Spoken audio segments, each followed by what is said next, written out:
দেখুন বন্ধুরা, আজকের এই প্রতিবেদন লক্ষ্মীর ভান্ডারের পর এবার ছেলেদের প্রতি মাসে দেওয়া হবে 2000 টাকা।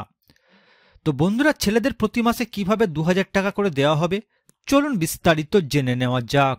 দেখুন বন্ধুরা, পশ্চিমবঙ্গে বেকারত্ব সমস্যা দিন দিন বাড়ছে, কর্মসংস্থানের অভাব ক্রমাগত বৃদ্ধি পাচ্ছে। অন্যান্য রাজ্যের তরফে যেমন পদক্ষেপ নেওয়া হয়, পশ্চিমবঙ্গ সরকারও কিন্তু মোটেই পিছিয়ে নেই, বরং রাজ্য সরকারের তরফেও একাধিক পদক্ষেপ নেওয়া হয় রাজ্যে বেকারত্ব দূরীকরণের উদ্দেশ্যে। এই রাজ্যের বেকারত্ব কমানোর উদ্দেশ্যে মুখ্যমন্ত্রী মমতা বন্দ্যোপাধ্যায় যুবশ্রী প্রকল্প চালু করেছেন। অনেকেই এই প্রকল্পের নাম শুনেছেন, কিন্তু কিভাবে আবেদন করতে হবে জানেন না। 2013 সালে পশ্চিমবঙ্গ সরকার দ্বারা শ্রম বিভাগের অধীনে যুবশ্রী প্রকল্প চালু করা হয়েছিল। যুবশ্রী প্রকল্পের উদ্দেশ্য হল এমপ্লয়মেন্ট ব্যাংকের নথিভুক্ত চাকরি প্রার্থীদের মধ্যে যারা এখনো বেকার রয়েছেন তাদের আর্থিক সহায়তা প্রদান করা।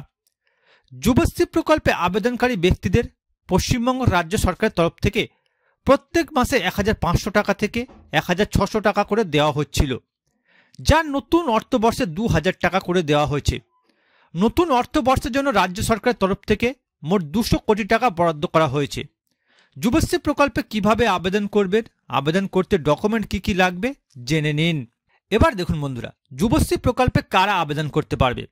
সবার প্রথমে বলা হয়েছে আবেদনকারীদের অবশ্যই পশ্চিমবঙ্গে বাসিন্দা হতে হবে, যেহেতু এই প্রকল্পটি রাজ্য সরকারের চালু করা প্রকল্প।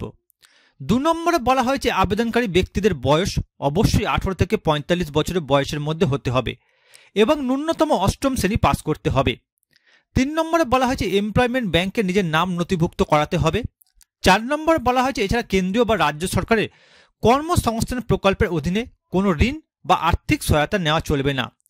অর্থাৎ বন্ধুরা, আপনারা যদি এই 4টি শর্ত পূরণ করেন আপনারা খুব সহজেই যুবশ্রী প্রকল্পে আবেদন করতে পারবেন। এবার দেখুন বন্ধুরা, যুবশ্রী প্রকল্পে আবেদন করতে গেলে কি কি ডকুমেন্টস লাগবে। বন্ধুরা, যুবশ্রী প্রকল্পে আবেদনের জন্য আবেদনকারী ভোটার কার্ড, প্যান কার্ড, মাধ্যমিক বা ন্যূনতম শ্রেণীর মার্কশিট, আবেদনকারী ব্যাংক পাসবুকের ফটোকপি, কাস্ট সার্টিফিকেট সহ নিজের একটি কালার্ড পাসপোর্ট সাইজের ফটো, এই সমস্ত ডকুমেন্টগুলি থাকলে আপনার যুবশ্রী প্রকল্পে অনলাইনে আবেদন করতে পারবেন। এবার দেখুন বন্ধুরা, যুবশ্রী প্রকল্পে কিভাবে আবেদন করবেন। বন্ধুরা, প্রথমে প্রার্থীদের এমপ্লয়মেন্টের অফিসিয়াল ওয়েবসাইটে যেতে হবে। এরপর যে হোম পেজটি আসবে সেখানে গিয়ে নিউ এনরোলমেন্ট জব সিকার অপশানটিতে ক্লিক করতে হবে। এরপর সমস্ত ধরনের টার্মস অ্যান্ড কন্ডিশনে ক্লিক করে অ্যাকসেপ্ট করে যেতে হবে। ঠিক এর পরের মুহূর্তে আবেদনপত্রটি খুলে যাবে, যেখানে গিয়ে উপরে উল্লেখিত সমস্ত ডকুমেন্ট সহ ফর্মটি আপনাদের ফিল আপ করতে হবে। লাস্ট স্টেপে ফর্ম সাবমিট করার পর যে রেজিস্ট্রেশন নাম্বারটি পাবেন সেটি আপনাকে রেকর্ড করে রাখতে হবে। এরপর 60 দিনের মধ্যে আবেদনকারী ব্যক্তিকে নিকটস্থ এমপ্লয়মেন্টের অফিসে যেতে হবে এবং প্রয়োজনীয় সমস্ত তথ্য জমা করতে হবে। অর্থাৎ বন্ধুরা, আপনারা অনলাইনে বাড়িতে বসেই যুবশ্রী প্রকল্পে আবেদন করতে পারবেন।